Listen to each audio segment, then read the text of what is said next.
নমস্কার বন্ধুরা, welcome to my channel মাঠে ময়দানে অফিসিয়াল। বন্ধুরা, এই ভিডিওতে আমি ইস্ট বেঙ্গল, মোহনবাগান ও ইন্ডিয়ান ফুটবল নিয়ে কিছু আলোচনা করব।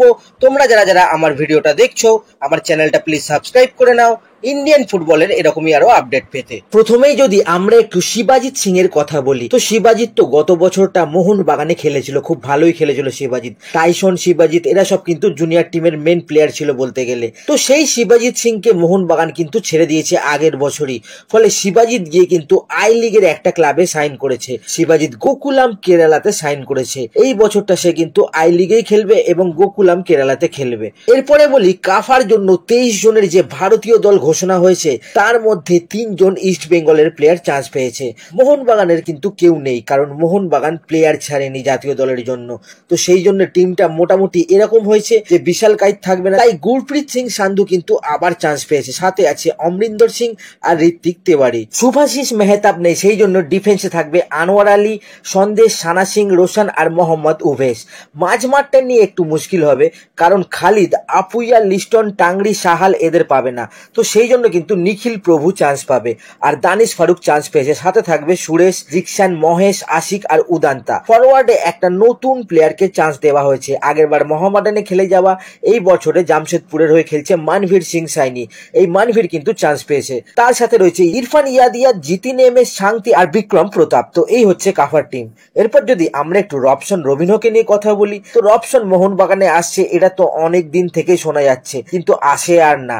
আর তো এই 4-5 দিন বাকি আছে ট্রান্সফার উইন্ডো শেষ হতে। তো এর মধ্যে আসবে তো নাকি আসবে না, এই প্রশ্ন কিন্তু ঘোরাফেরা করছে অনেকের মধ্যে। প্রি কন্ট্রাক্ট নাকি রবসন রবিনহোর সাইন হয়েই আছে, তাহলে আসতে বাধা কোথায়? তো এই সব প্রশ্ন কিন্তু এখন ঘুরছে যে রবসন আসবে কি আসবে না। এমন কি প্রক্রিয়ার জন্য রবসনের সাইনিং আটকে আছে সেটা কিন্তু জানা যাচ্ছে না। এদিকে মোহনবাগান কোচ মলিনা নাকি একটা নাম ম্যানেজমেন্টকে সাজেস্ট করেছে, তো সেই নামটা হচ্ছে জুয়ান মুনিশ। তো এই জুয়ান মুনিশকে মলিনা কিন্তু রেকমেন্ড করেছে ম্যানেজমেন্টের কাছে। এই মুনিশ কিন্তু খেলতো মালয়েশিয়ার লিগে, সেখানকার ক্লাব জহর ডিটির হয়ে, কিন্তু আপাতত সে ফ্রি প্লেয়ার। তো সেই জন্য কিন্তু স্প্যানিশ 33 বছর বয়সী এই প্লেয়ারটাকে মলিনা চাইছে। এর মার্কেট ভ্যালুও কিন্তু খুব একটা বেশি নয়, 3 কোটি টাকার কাছাকাছি এর মার্কেট ভ্যালু। তো এখন ম্যানেজমেন্টের ওপর দেখা যাক তারা এই প্রোফাইলটাকে গুরুত্ব দেয় কি দেয় না।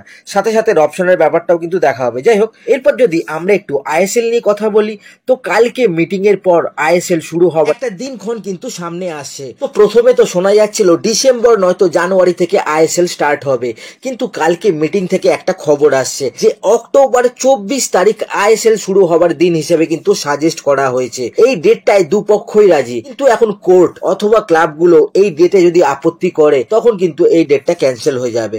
তো এটা তো আগস্টের লাস্ট, এরপরে সেপ্টেম্বরের পুরো মাসটা পাওয়া যাবে, প্লাস অক্টোবরের 24 দিন। তো সেই হিসেবে কমিটি ভাবছে কিন্তু যথেষ্ট টাইম পাওয়া যাবে আইএসএল শুরু করার ক্ষেত্রে। তো এখন সবাই যদি রাজি থাকে, তাহলে অক্টোবরের 24 এই ডেটটা সামনে আসতে পারে আইএসএল শুরু করার ক্ষেত্রে। এই ক্ষেত্রে বলে রাখি, আইএসএল শুরু হলেও এখনই কিন্তু চুক্তি হচ্ছে না এফএসডিএল আর এআইএফএফ এর। তো এফএসডিএল খালি এই মরশুমটার জন্য কিন্তু আইএসএল করবে। তো তারপরে ভোট হয়ে নতুন কমিটি আসলে তাদের সাথে এফএসডিএল কথা বলবে, কারণ এফএসডিএল মনে করছে এই বর্তমান কমিটির সাথে কথা বলা বৃথা, কথা বলে কোনো লাভ নেই, কারণ 3 বছরে এরা কোনো সুরাহা বের করতে পারেনি। আর এদিকে আই লিগ চ্যাম্পিয়ন হয়ে যে ইন্টার কাশে এসেছে, তারাও কিন্তু আইএসএল খেলতে পারবে কিনা এবছর তার কিন্তু কোনো সিদ্ধান্ত হয়নি। তো অনেক ডিসিশন এখনো নিতে হবে। তবে আপাতত এইটুকু খবর, এই মরশুমটা কিন্তু আইএসএল চালিয়ে দিচ্ছে এফএসডিএল, এবং সেটা সম্ভবত অক্টোবরের 24 তারিখ থেকে হতে চলেছে। দেখা যাক এখন এরপরে কি হয়। এরপরে যদি আমরা একটু জয়গুপ্তাকে নিয়ে কথা বলি, তো জয়গুপ্তাকে East Bengal CRA central registration সিস্টেমে কিন্তু